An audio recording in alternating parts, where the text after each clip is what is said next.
everyone. Good afternoon and welcome to another episode of Business Basics. My name is Lee Iben. I'm the head coach here at ActionCOACH Campus in Johnson County, Iowa.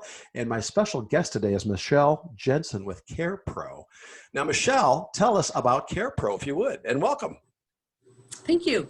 So CarePro started as a community pharmacy in 1971 and has grown since then. So Ray Boozer was our founder, started with just one pharmacy and grew that into several community pharmacies, and then also added home infusion, CarePro home infusion, and home medical equipment. And then we also do some compounding.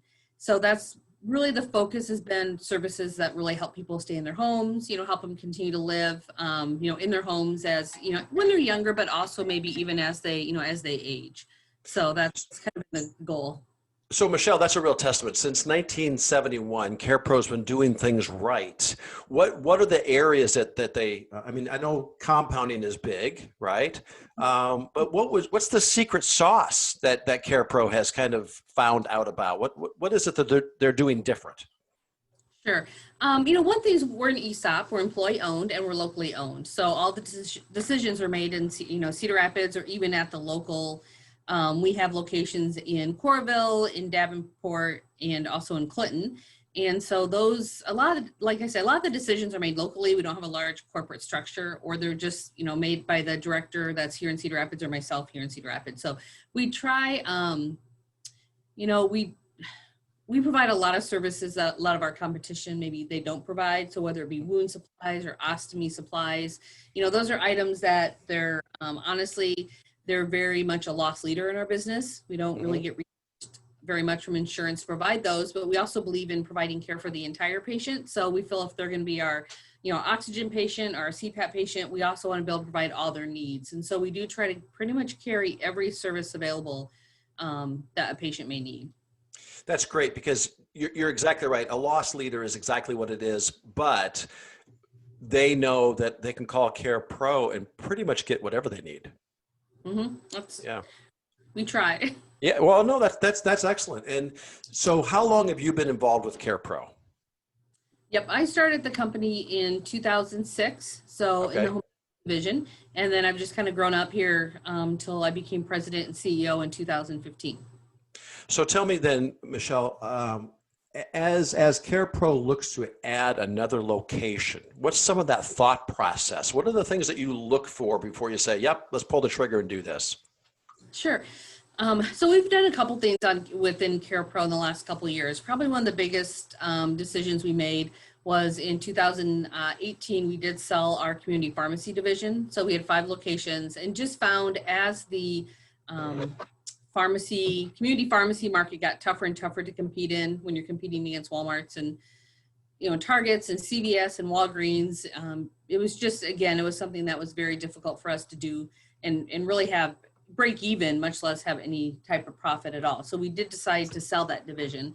When we did that, really the company made a decision to look at continue to diversify, because healthcare can be so challenging, like a lot of industries. And so at that time, we formed a company called Razor Holdings. And so since then, we're still growing CarePro. It's a little bit tough to add locations to that division. We're looking more just to expand the territory from the locations we have. Because it's so costly to have kind of a brick and mortar location. And then we've also added 2 companies in 2019. We bought 2 companies that completely diversify. So one is called Keltec. It's in Baxter, Iowa. And they do upfitting mostly for police vehicles, DNR, those type of services. And then we also bought a company in Des Moines that does monuments for grave sites. And so they have 3 locations, one in Des Moines, one in Winter, one in Atlantic, and it's called Des Moines Winterset Memorials. And so that's kind of where we look to diversify. Wow. I mean, just wow, because I love hearing this, Michelle, because honestly, when I speak to people about business coaching and how to run their business, we don't have to stay locked and loaded in the same business industry to be successful, do we? No. And really as an ESOP, the main goal is to grow our employee owners' share price. Yes. And so we want to make sure that we're always making smart decisions, to do that, to continue to increase our enterprise value over time. So for people who might be retiring today, it's important. And for employee owners who might be retiring in 20 years, it's very important. So that's in mind as we make decisions. And one thing I continually tell people is that if you can run one business model well, you can run any business model well, especially it's the same concept, right? Making money is the same type of concept. So I'm really glad to hear that you guys you're like in various places. I mean, the Caltech, right? As opposed to Monuments, for crying out loud. And then they got the whole CarePro family over here as well. This is exciting. Mm-hmm. Yeah, this is really exciting. I mean, every day for you's got to be a little bit different, doesn't it? I mean, yeah. I mean, I learn something new every day. So I do get out, especially to our newer businesses. You know, I'm out there usually. I'm there every other week or so, and so trying to just continue to learn, to understand. Last week, I was really fortunate. I got to go out and help see how they pour a footing for a monument I was by Redfield, Iowa, so west of Des Moines. With our installers, and so just was there for a couple hours to really kind of just to have a better understanding of the business, so that we understand when we're making decisions how it impacts every aspect of the business.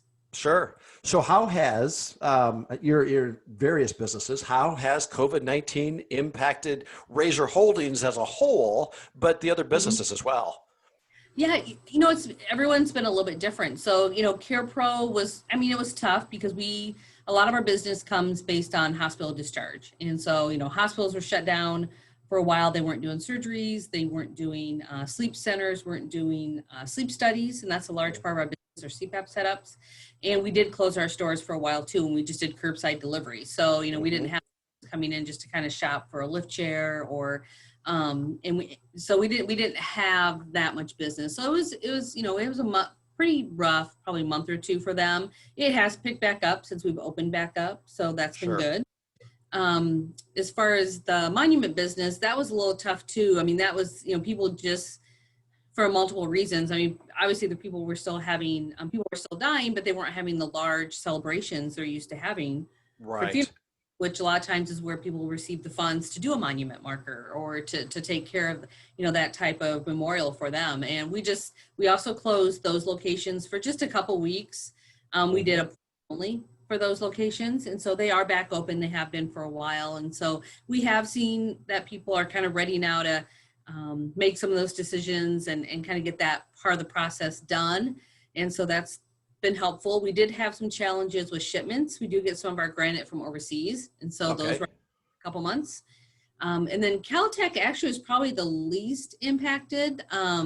We were probably more impacted by them last fall when there was kind of a delay in manufacturing of getting new vehicles released. So we got caught up from that. Those vehicles showed up this spring. So they were actually able to stay pretty busy. And then we just had some of the normal challenges that other businesses had. We had employees get sick or get exposed, and so they couldn't come to work, or they had children at home that they had to, try and either work from home or take the family first act and be home. So it's just like, like every business, it was just juggling all those different things.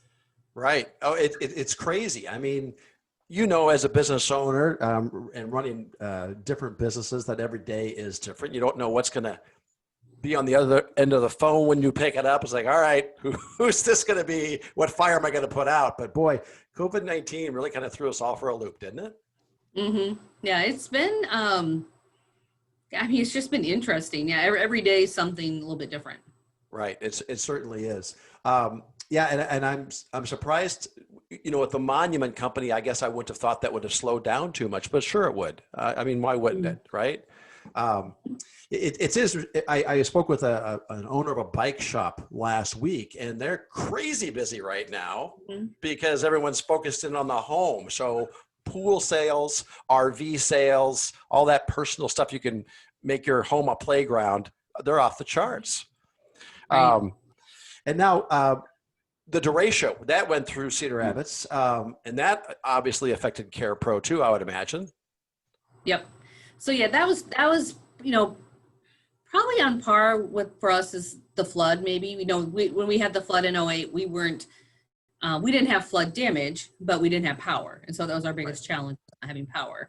And then similar for the derecho, communication was a little bit tougher during the derecho than the flood, just because of all the towers being compromised, and so that was a little bit more challenging. And we actually had some, had damage, not a lot, but we did have damage to some of our buildings. And then we probably had more employees impacted during Yes. duration as far as personally, their homes, and really had probably more, really with not having power, it really impacted everybody. Mhm. Flood, it kind of just impacted the people that had flood damage. Power was restored quicker with the flood. And Yep. so with derecho and people not having power for up to 2 weeks and needing to run medical equipment, it was really important for them to really find an alternative place to stay. And that's what we really tried to encourage them to do, was unless you're getting power in a day or two, or you have a generator, you really need to find someplace else to go. Plus it was hot. The conditions were Right. great. Somebody who's already had a compromised health system, Mhm.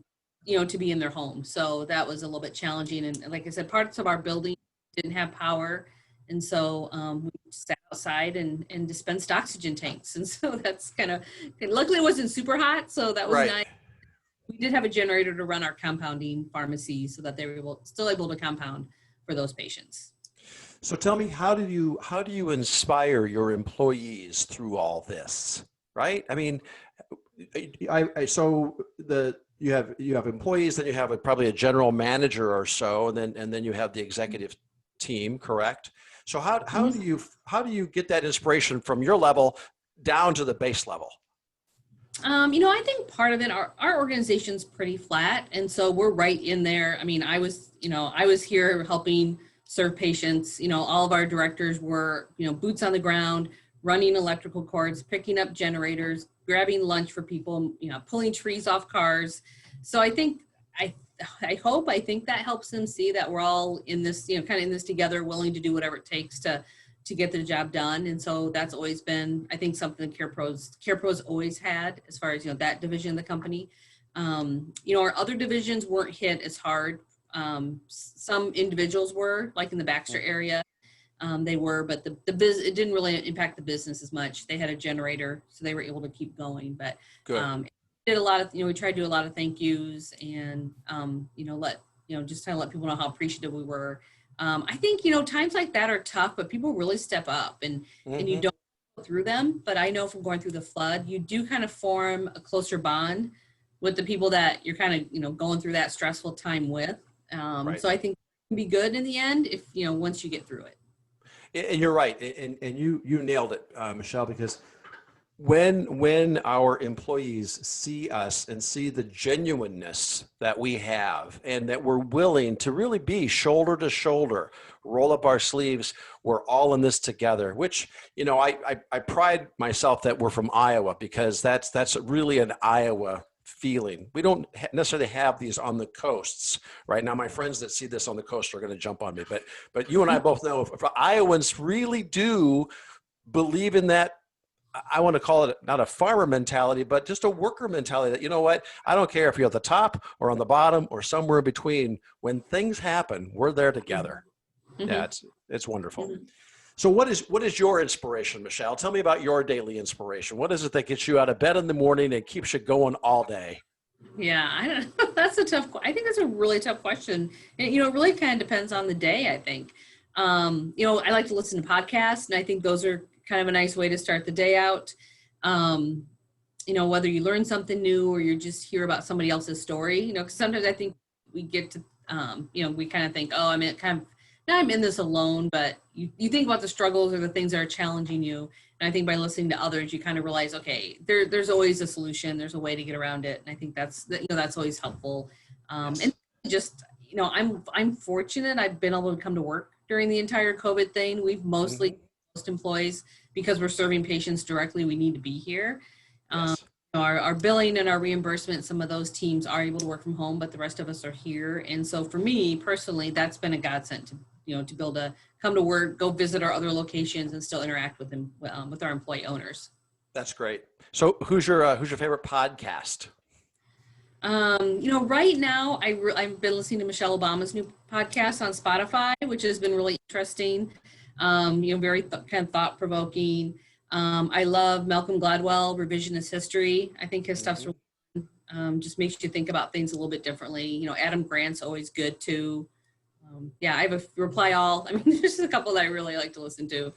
So you would call yourself a lifelong learner then? I try. My commute's not very long, which is good.